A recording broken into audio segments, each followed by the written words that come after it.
আপনি যে অবস্থানে থেকে অসুখী, এই অবস্থানে আসাটা অনেকের কাছে স্বপ্ন।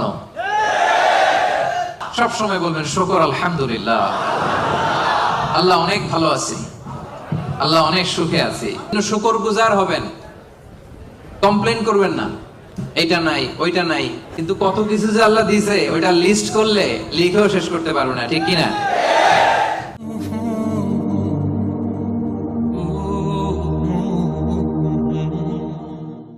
শুকরিয়া করলেই লাভ, ঠিক কিনা? শুকরিয়া করলে নেয়ামত বাড়ায় দেয় কে? না শুকরি করলে শাস্তি দেয় কে? আল্লাহ বলেন লা ইন শাকারতুম লা আযীদান্নাকুম, যদি নেয়ামতের শুকরিয়া করো আমি আল্লাহ নেয়ামত আরো বাড়ায় দিব। বেতন 2000 রিঙ্গিট, এটারে 3000 বানায় দিতে পারে কে? পারে না উনি? ওনার ধনভাণ্ডারে কমতি আছে? আল্লাহ বলে এই বানি আদম লাউ আন্না আউওয়ালাকুম